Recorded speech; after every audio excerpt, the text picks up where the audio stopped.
It's the voice of the one and only DJ Scream, letting you know that you are now in tune to the Casual Flex, where culture meets sports and casuals are welcome. Now here's your host, Philip Dukes. Yo, welcome to the third episode of the Casual Flex. I'm your host, Philip Dukes, aka Dukes D Scoop. Catch me on Twitter at Dukes D Scoop and catch me on Instagram at Dukes D Scoop as well. Today is a very special occasion for me. One of my good buddies, good friends from school came on, and I'm really excited to have him here. Number two overall pick in the 2005 NFL Draft. A very accomplished high school baseball player as well. Very, very smart financial guy, a financial guru, somebody that you may want to tap in on to get your finances right. Mr. Ronnie Brown. Ronnie Brown, how you doing, dog? Man, I'm good, man. It's always good to catch up with you, my dog. You know, I appreciate you for sharing your platform. Always good to be here, man. And more importantly, I see you always repping the college pod. So, hey, man, you know what? I got this shirt and this hat from my boy at my good friends at Like Alliance Artwork. They matter of fact, they from North Clayton where Donnie went to school. Donnie in Shop. Yep. Okay, I got the same hat though, so I got one of them. You feel me? Now that's hard. That's hard, bro. So look, man, you know, we got some very pressing issues. So when we're gonna start out, like we ain't even gonna not even gonna waste no time. So right now, this is a tough time in Auburn football, right? I know you love Auburn football very dearly. You do a lot of work with Auburn football. You're also right now the sideline reporter for the radio show, if I'm not correct, right? That's right. Yep. Right. So, in your opinion, like if we just have we at the tailgate, me and you talking like, you know, what does Auburn have to do to get back to the point where you left Auburn in 2005? Yeah, man. You know what, Dukes? I think the honest answer for that is, bro, it's so many parallels between sport and life, right? Mm-hmm. And so, you know, for me, it's our relationship. You know, and I think, you know, for our culture, but people grew up like in the same environment.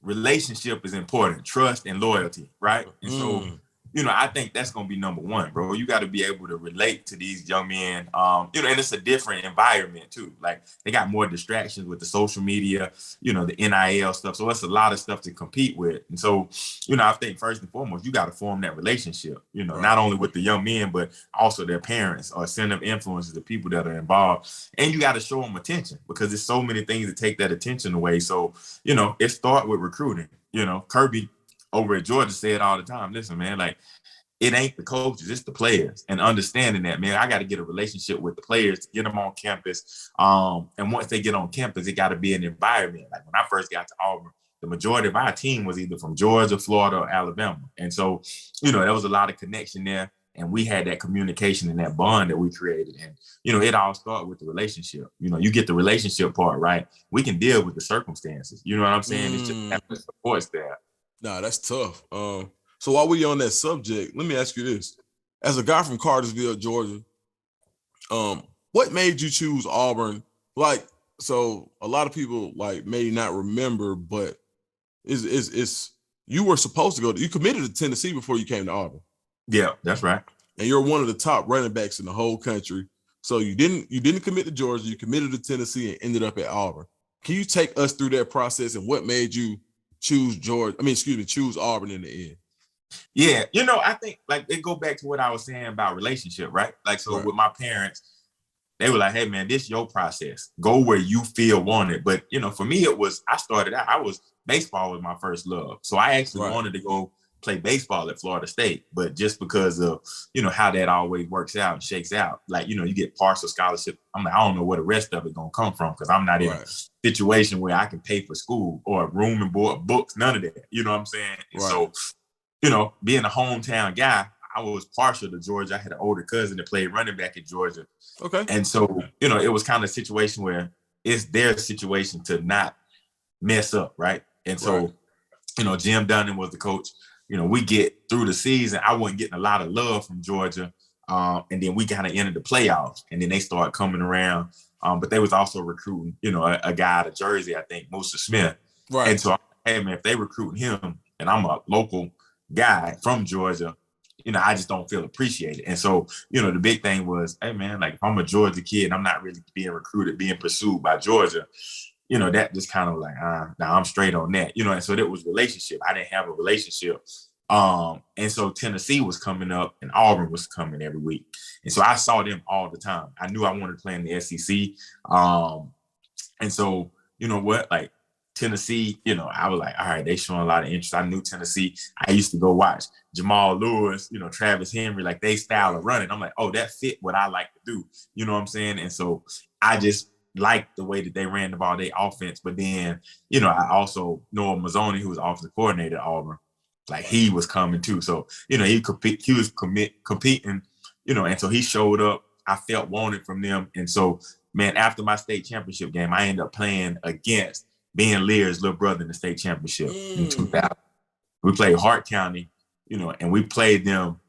And I had gone to Auburn or whatever and did my official visit. But he came to the game and he made sure he came up and spoke to me after the game. And it was just relationship. I'm like, man, if this is the starting quarterback and if this guy comes to speak to me after the game, I appreciate that. And so it's our relationship, man. And so I took my official visit to Auburn, fell in love with it because before that, I was just playing baseball all summer. So that was the only official visit I took. Oh, wow. And I was like, okay, man, Cartersville small, Auburn small. Just felt like home, man. No, hey, man, there's so much in that I never knew. As long as I've been knowing you like over 20 years, I never knew a lot of that story. So that's extra dope. The next question I have is, so you were in 2005 the best running back available to the NFL. Like, let's call a spade a spade. Like, so there were a whole lot of other running backs out there, and you were the number 2 pick, the first running back selected. When did you know that you had a shot to go pro? I don't care what age it was. You can say 5, you can say 1, you can say 9. When did you know that you were going pro? Just kind of start from like at 6 years old, I told my mama I was going to be a professional athlete. Okay. And so my goal, like most guys growing up in the environment and situation I did, we had enough. But my goal was always to buy my mom a house. Like that's it. Like, cause I moved around a lot growing up, like stayed in apartments, I stayed in a trailer. Like, so we had a lot of stuff going on. And so, I knew from her hard work and I'm like, all right, that's my goal. Like, and so when I set out, when I got to Auburn, it wasn't no easy ride. My first year, obviously, Rudy Johnson there. I didn't start, I ended up redshirt the next year. I start spring out on the second string because Cadillac comes in. So, I'm like, man, you know what? Like the one thing I did learn from my parents, man, is hard work, dedication. I think morals and principles. Like that's why I hold that so close in how I operate. And so, man, I was like, you know what? I made a commitment. You're not going to outwork me. And that's just how I view everything. Like you might be better than me, but you're not going to outwork me. And so, going into my sophomore year, I wasn't really playing. Then Lack unfortunately got hurt. That was my opportunity to step on the scene. We was playing Florida at Florida. Right, I played the second half, and my goal, I'm gonna jump this thing. Like I'm gonna show you like I'm supposed to be out here. And so played that year, did well. Going into my junior year, the same thing, kind of had to split time. And so, after that, I'd already graduated. And so when it came to the decision, I got a 3rd round grade back. Like, hey man, like, I got a shot. Like, this my shot. Cause I ain't a starter. Like, what I'm saying? I'm considered the backup. Maybe I'll take a shot at this. But then sitting down, we got Al Borges come in, new offensive coordinator. And he started talking to me. He's like, hey, Ronnie, man, I like your skill set. I think you can do some different things, show your versatility. I like to kind of emphasize that. And I'm like, all right, I already graduated, so I don't really have nothing to lose. So I came back. And so I guess to answer that question, my junior year, I thought I had a chance. But by coming back and allowing him to put me in different positions to be successful, to show my skill set, it made it to where, I ended up being selected as a backup running back in the 2005 NFL draft. No, man, that's like one of those stories that like, it just like, when you talk about perseverance and you talk about like just staying down, like every like, so all the kids like right now, I'm an unc now, you know what I mean? Yeah. I got the grade, I'm the unc, but all nephews, all they talk about is standing on business. Like, so that's the popular phrase right now. So it sounded like that's what you did. You was like, you know what? I came here for a reason. I know what I'm going to do. And I'm standing on business and like, and a lot. So I can attest to that because I remember In Sewell Hall, we had unlimited food, right?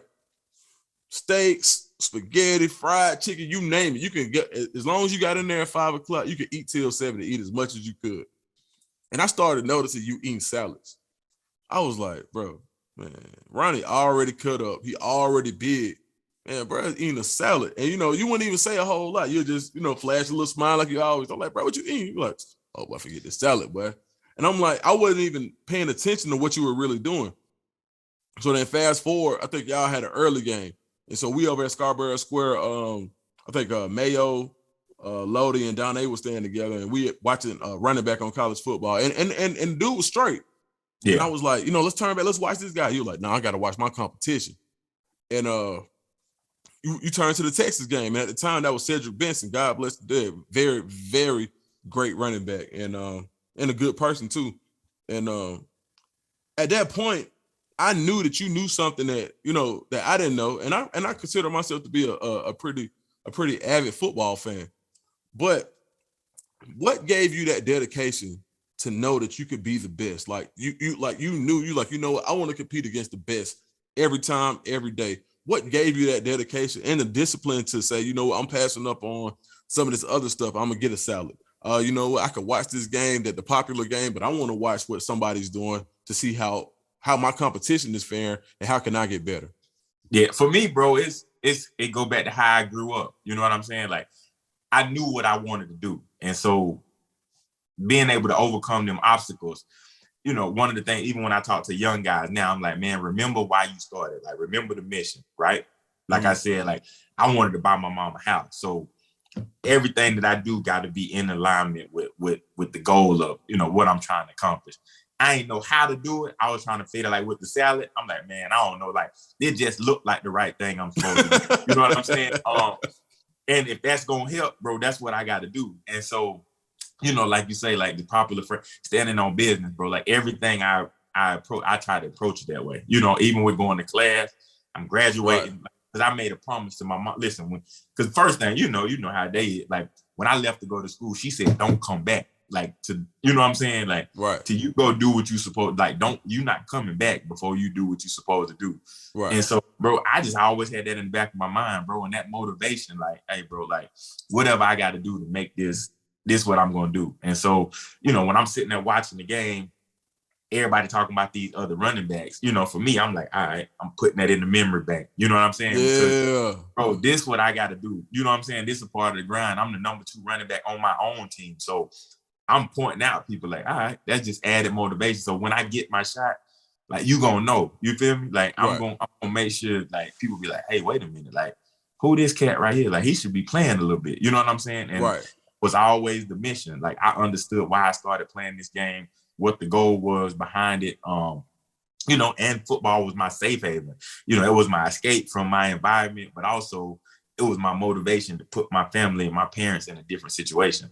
Right. Nah, hey, man, a lot of us, like, when I say us, I just mean, like, people who may not have had, let's say, let's break it down a little further. Auburn graduates who may not have had as much as some of our classmates, right?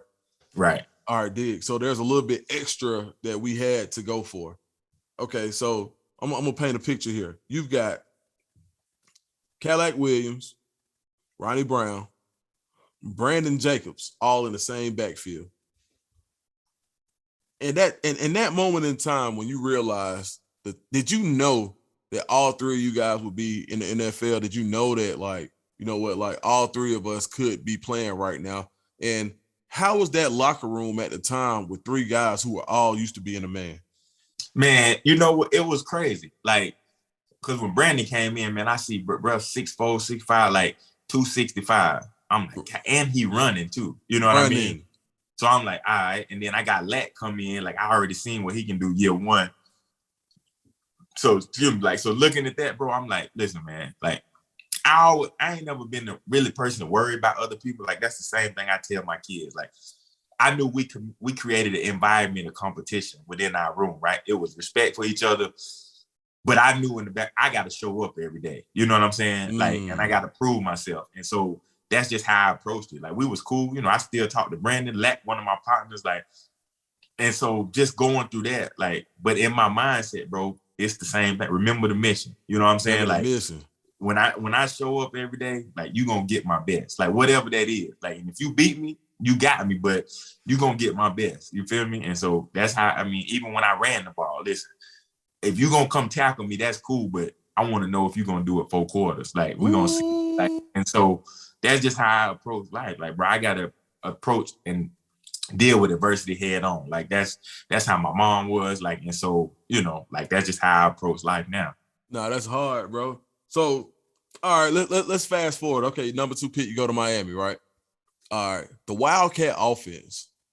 What happened when, like, how did the Wildcat offense get introduced? Like, what were you doing when you like it was like, hey, we're gonna run this and you're gonna be the guy, you're gonna be the trigger man for the Wildcat offense? Like, nobody was doing that at NFL level. Like, you're really like the guy that's associated with introducing or being the first trigger man for the Wildcat offense and beating the Patriots doing it, right?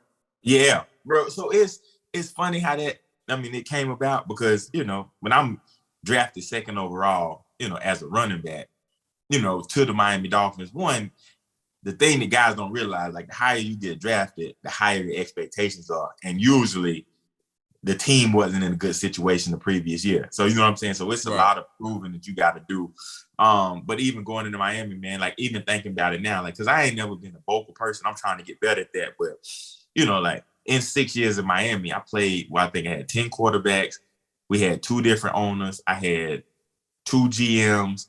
And so, you know, 3 head coaches. And so it was a lot of turnover. And so during that time, you know, we had our a quarterback coach, D. Lee he coached at Arkansas with Felix Jones, Darren McFadden, Peyton Hillis, and all them cats. And so, you know, we had Chad Pennington at the time. Right. And so he had come off the shoulder injury when he was with New York. Real cerebral, understood the game, you know, real great leader. But, you know, he ended up getting, you know, it was kind of like, all right, man, we struggling. We got me and Ricky in the backfield. We also got Patrick Cobbs. And then, you know, we got another one of my, but Lusaka Polite, who was our fullback. I remember him. Just looking at that, bro, like, coach was like, hey, man, we need to figure out how to get you guys on the field at the same time. You know, and so I'm like, I ain't never played quarterback. So we go in a meeting. He's like, hey, man, I want to introduce something. And we put it in, and he's like, man, baseball player, I ain't never played, you know, quarterback, but I feel comfortable back there calling the show. You know what I'm saying? Ricky make this hard right, hard left, you know what I'm saying, coming across in motion. And we put it in, bro, and it was in for a few weeks. Didn't really work at practice because we tried to put it in the worst situation to kind of see what we was going to get. Right. And hey, man, we was against the wall. We lost with our first 2 games going into New England. Like, hey, man, we ain't got nothing to lose. So they called it, we ran it, and, you know, the rest is history. Hey, man, that's like one of my favorite memories of seeing somebody, like, you know, like on the South Side, we had a lot of folks that like went to the league, but at the end of the day, like, me being able to see you like out there, I was like, hey, that's my dog. Like, you know what I'm saying? We were just in Haley Center about 2 months ago. You feel me? So, like, just seeing you get that type of shine, man, that was crazy. So, like, right now, you're taking a different approach than a lot of people have taken when they get in the media. Like, you're like, you've been very successful when it comes to like media, but you're also a financial advisor, and you deal with a lot of finances and reaching back and helping people and helping athletes and just the community get their finances together.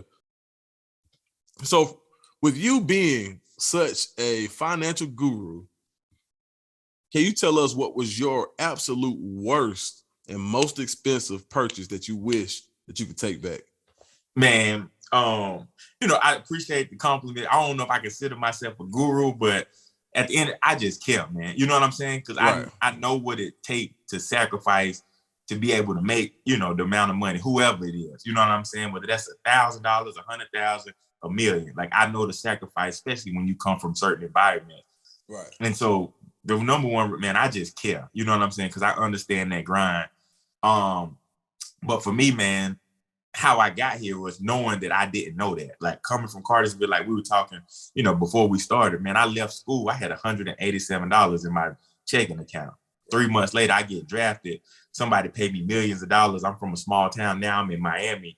They like, oh, be responsible, be the number 2 pick, be a good football player, learn how to decipher, how to deal with family, how to deal with being in this new environment. I'm like, it's a lot. And so I started trying to educate myself on that. And so, I did some dumb stuff. That's what I tell the young kids. I'm like, bro, I did some dumb stuff. Like, I ain't saying don't do it, but I'm going to try to teach you how to do it better. You know what I'm saying? Like, my goal as somebody that did it before you is to not let you hit the same hurdles that I ran into. Right. And so, I'm like, hey, man, I brought the $100,000 necklace with the cross, like with my number on it, had a big 2-3.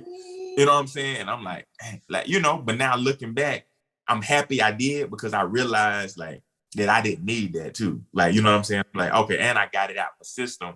And it's like when your mom said, don't touch the stove, first thing you're going to do, go touch it. And it's hot. Like, so, some of the stuff you got to figure out is just trying to limit those mistakes and being around people who going to tell you what you need to hear rather than what you want to hear. And so, that's just how I did it, man. I was like, okay, man, this is kind of dumb, And so I learned my lesson early on, thank God. Like, you know what I mean? But I did.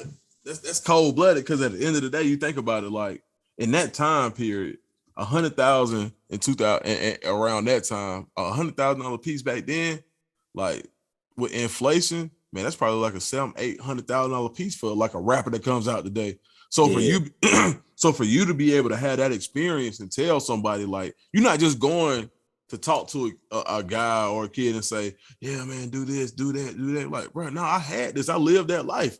I'm telling you, it ain't nothing behind that. Like, you know what I'm saying? Like, one of my favorite stories and one of my favorite athletes was always Manny Ramirez. Yeah. And Manny Ramirez said, you know what? I'm going to go buy the $40 diamond earrings instead of the 4,000 or 40,000 ones because, like, y'all know I got money. Like, why I got to impress you and you already know. You know what I mean? Yep. So it's like I always, like, paid attention to that. And I think that it's important for the community to understand, like, what is a good purchase, right? What and value is relative. So things that people value when you're not in the situation that you may be able to afford it would make you purchase something that it may be a bad purchase, right? Yeah. Like, so Bill Gates buying $100,000 chain, that ain't nothing. Right. You know what I'm saying? Yeah. And Bill Gates ain't buying $100,000 chain. Right. And that's something I had to learn. And it's all relative, because I was saying that thing was nice too, bro. Like that thing still that I remember. Like boy Wayne said bling bling. Like that thing was nice. I had the grill and everything to match, but it was just, I realized too, like, I'm like, this ain't really me. Like, even now, like, I don't wear earrings. I ain't wore earrings about 15, 20 years. You know what I'm saying? But it was something that being in that environment, people telling you, you new to it. You know what I'm saying?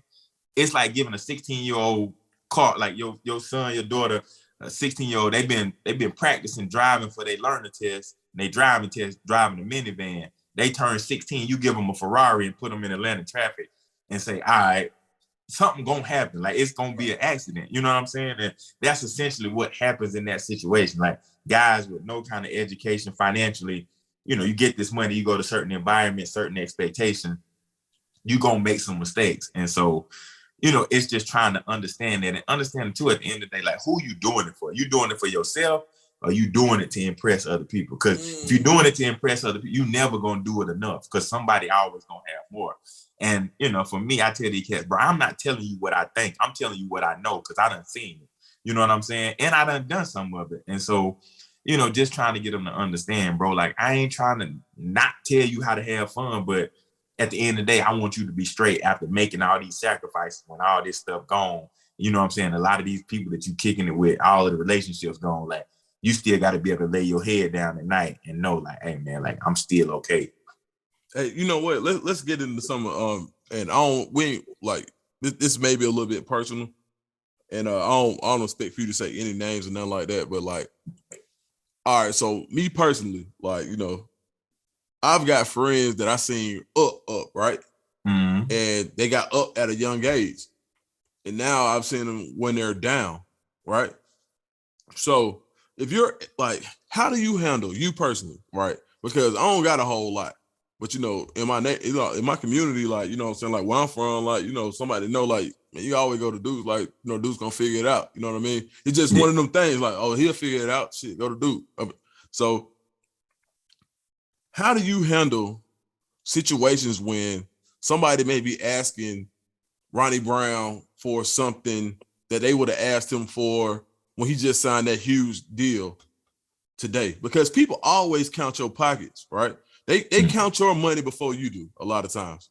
Yeah. And so how do you handle those situations when people are asking and you like, bro, like, oh, like I got a family, I got stuff to do. Like, that's just not part of what I got going on right now.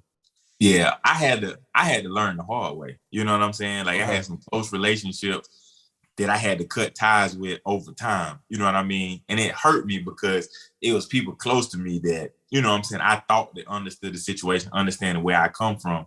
You know, and just sharing personal stories. Like, both of my parents, they had their own personal struggles. You know what I mean? And so, you know, God bless both of them. They no longer here. But I was like, bro, I ain't got no fallback plan. Like, if this don't work out for me, I don't have nobody that's gonna look out. You know what I'm saying? And so, you know, like I said, I had to remember the mission the whole way through. Like, I got to understand what this thing about. And so, you know, you get to looking at them situations and you get to understand, like, the best thing about adversity is you get a chance to see who really rock with you in the moments.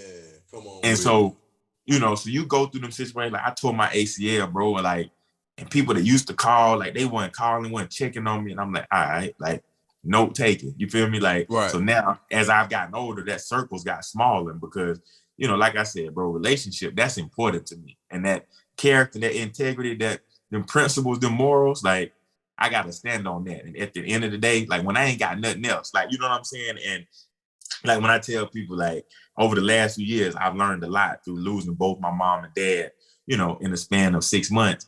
It don't matter what you got in them moments. Like, you feel me? Like, what no amount of money, what no cars, no, like, what none of that gonna help me, you know, like seeing my mama in the hospital bed, COVID linked up to all that stuff. Like, don't none of that change that. And so that put everything in perspective. And so realizing that, you know what I'm saying? Or, you know, getting a phone call from the hospital saying, man, your dad, you know, it probably not gonna make it. Like, you know, you're gonna have to make a decision with life support. And I'm like, bro, that's what make it real. You feel me? And the people that you can call in them moments, like, them true friends, you know. And I got some friends that's closer than family. Like, you know what I'm saying? Like, so, and you know, I'm big on quotes and stuff. So, you know, I be telling people, like, blood make you related, but loyalty make you family. You know what I'm saying?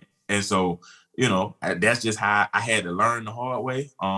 You know, a lot of these young cats, you're gonna have to learn the hard way, but, you know, you have to also realize, like, bro, everybody by your side, not on your side.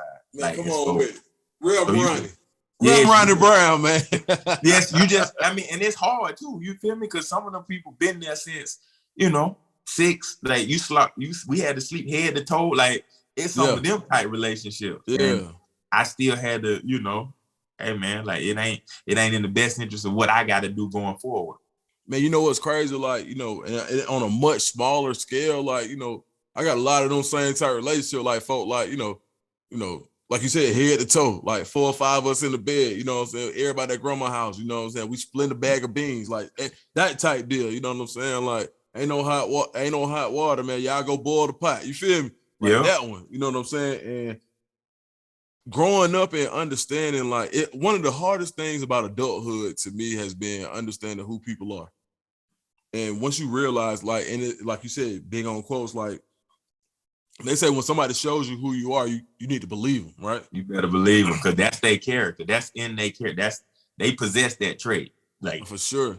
Like, it's like certain things that I'm not gonna do to you, you ain't gonna do to me. I don't care what's going on. Like, we always had, like, the type of respect, like, bro, I ain't going bad on bro, like, period, like, never.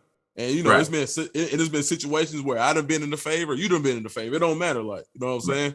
But we never went back and forth on nothing like that. But everybody isn't like that. You know what I'm saying? So when you understand, like, hey, you know what? If bruh up, he ain't gonna treat me the same way. You know what I'm saying? And that's like one of the most heartbreaking things, like, you know, as becoming a man, is understanding that, like, everybody ain't the same. But being able to identify that for any of the young guys that are listening, like, you know, a lot of athletes, whoever, athlete, you can just be somebody who's about to graduate college. Anytime you in that position, understanding, like, like my man said, like, man, everybody, what you say, everybody ain't on your side, ain't by your side. Everybody by your side ain't on your side. Man, you know that's the one, boy. You hear me? Like, now, so look, we'll wrap it up soon. And what I did want to ask you was, right now, if let's say your son's a high school senior, 2023, right? What would Auburn have to do to get his commitment?